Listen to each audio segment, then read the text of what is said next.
Lettres de Marie Curie et ses filles, 1924-1925.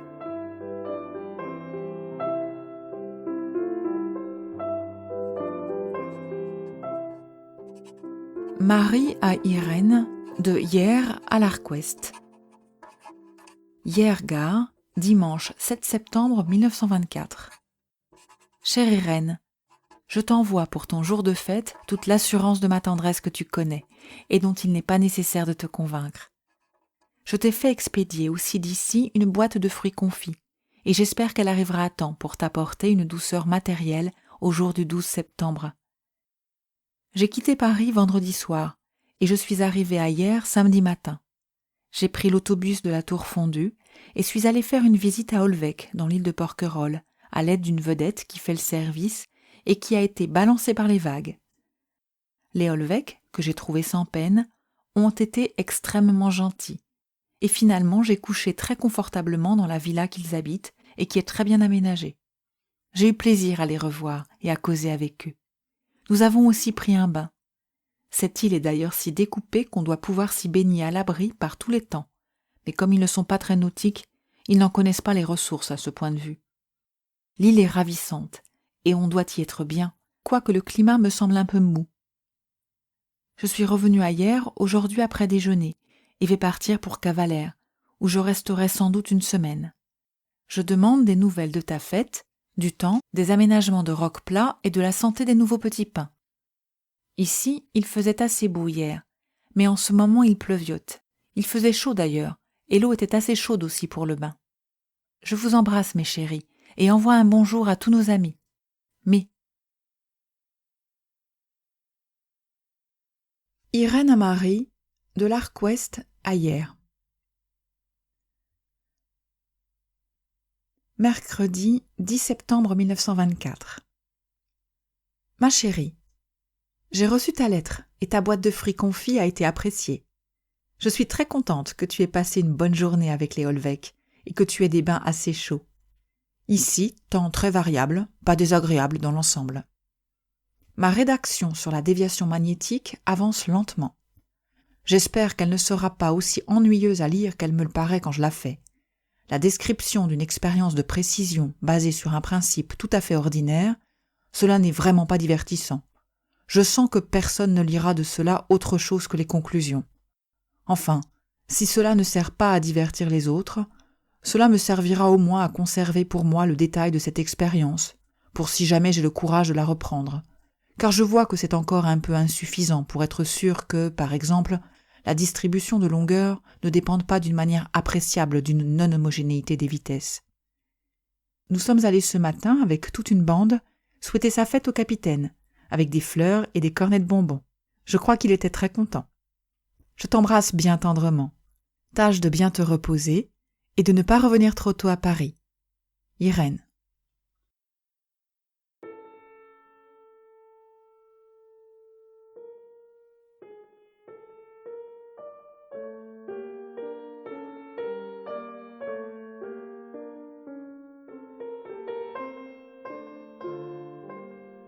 Marie à Ève, d'Alger à l'Arquest.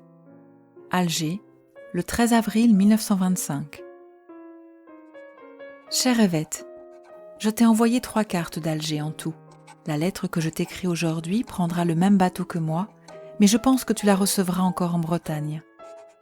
J'ai reçu de toi 3 lettres et j'ai été très contente d'apprendre que tu as pu t'organiser de manière à ne pas souffrir du froid. Je désire tant que ton séjour en Bretagne puisse te faire quelque bien et aussi quelque plaisir. Ne crois pas que la chaleur soit notre régime ici. Le climat est assez déconcertant, car on a froid à l'ombre et chaud au soleil. On supporte très bien des vêtements de laine, et les Arabes ne se départissent jamais de leurs lainages épais. Du côté du désert, le climat est encore bien brutal, et l'on ne sait jamais si l'on grille ou si l'on gèle. Notre voyage a finalement tourné en excursion. Nous avons d'abord regardé les environs d'Alger, qui est une belle ville en tant que situation, mais n'a pas de monuments particulièrement remarquables. Alger s'étage le long d'une haute colline boisée de pins, d'oliviers et d'eucalyptus. D'où nous sommes, la vue sur la baie est admirable.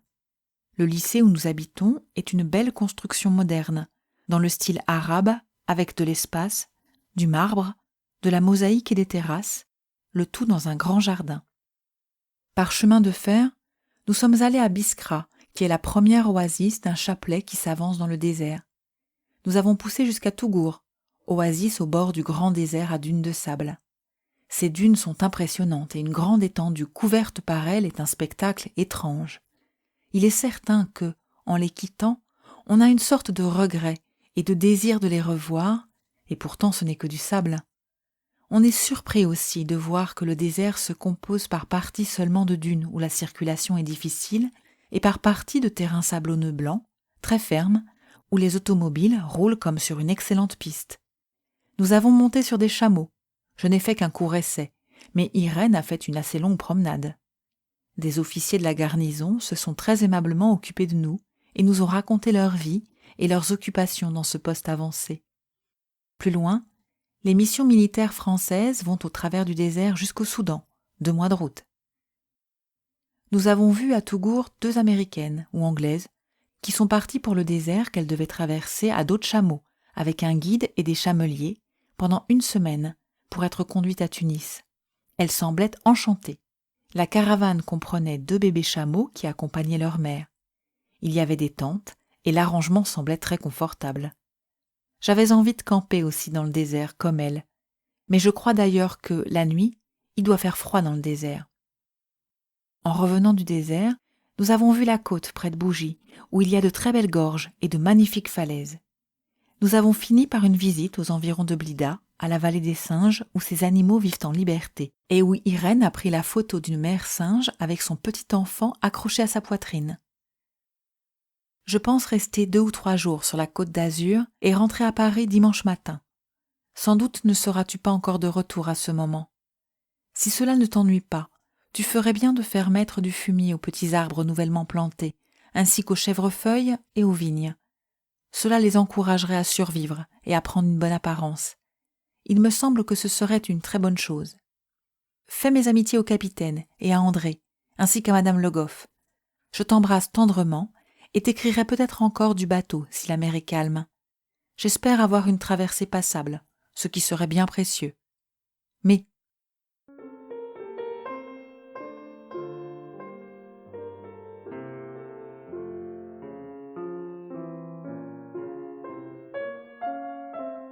Marie à Ève et à Irène, de Varsovie à Paris. Varsovie, le 3 juin 1925. Mes chéris, me voici arrivée à Varsovie, où j'ai trouvé tout le monde dans un état à peu près passable. J'ai été seule dans mon compartiment et n'ai eu aucune difficulté en voyage. Mais naturellement, je suis ahurie et très inquiète de mes conférences. La dépêche de chez vous n'est arrivée ici que ce matin, après moi-même.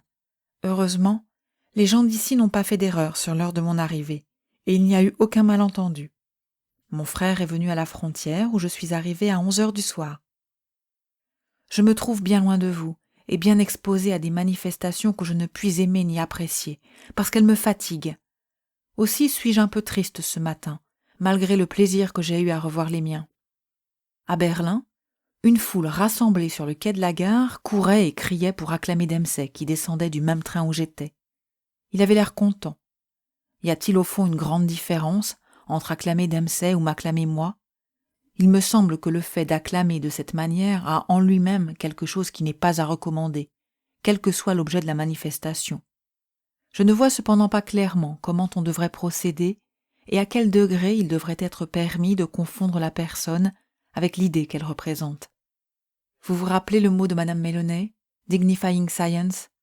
Ne peut-on le faire sans cabotinage et sans ce sentiment de creux et de vide ?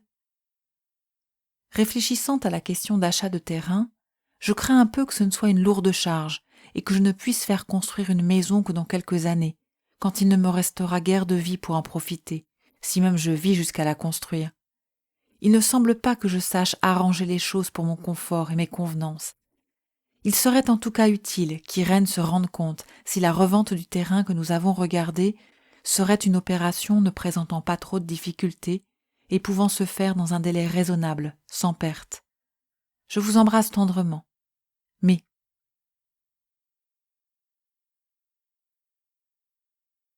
Irène à Marie, 1925. De Paris à Varsovie. Vendredi 5 juin. Chérie, nous sommes allés à l'usine Armet avec mademoiselle Glétiche. Les choses avancent lentement, mais un peu tout de même. Je joins à cette lettre un mot de M. Perrin. Il y a quelque espoir que l'affaire d'André s'arrange. On obtiendra probablement une partie des crédits demandés à la Caisse de recherche scientifique, mais la décision ne sera prise que mercredi prochain. Pour la question du terrain, il faudrait que tu te fasses une opinion. Tu sais aussi bien que moi ce qui en est pour l'éventualité de revente. Les terrains de petite dimension se vendent facilement, et les grands terrains, ou les terrains particulièrement chers, se vendent aussi, quoique sans doute moins vite, quand ils n'ont pas un défaut grave, comme par exemple le terrain en longueur de Fontenay. En tout cas, il faudrait que je sache si je dois m'engager à quelque chose, soit pour la maison si elle n'est pas encore vendue, soit pour le terrain, ou si tu préfères chercher encore autre chose. Le propriétaire du terrain, qui est en ce moment en Bretagne pour une dizaine de jours encore, doit entrer en relation avec moi à son retour, et il faudra bien que je sache quoi dire. Monsieur Penwatt a demandé 15 000 francs. Comme je n'ai pas pris le bon de 10 000 francs, ni renouvelé les miens, je pourrais le payer, ainsi que monsieur Canivet, à qui je dois donner 750 francs. Je suis bien ennuyée de penser que tu es loin de nous pour te fatiguer. J'aimerais tellement mieux te savoir dans le Midi. J'espère que tu ne laisseras, sous aucun prétexte, supprimer les 2 jours à la campagne que tu as réservés avant la Tchécoslovaquie. Je t'embrasse, ma chérie. Je suis assez contente, parce que je crois avoir trouvé un procédé possible pour établir un enregistrement continu de courant d'ionisation, quand nous aurons la pièce de mesure de précision dans le nouveau bâtiment. Naturellement, il faudrait faire des expériences pour voir si cela peut aller, mais jusqu'ici, je n'avais rien pu imaginer de praticable. Or, vraiment, cette question de variation des produits a besoin d'être étudiée. Irène.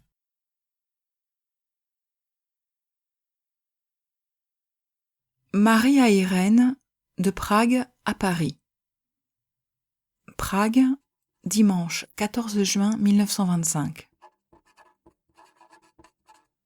Chère Irène, j'ai reçu ta lettre du 5 juin, qui est arrivée à Varsovie le 12. Je trouve que c'est exorbitant.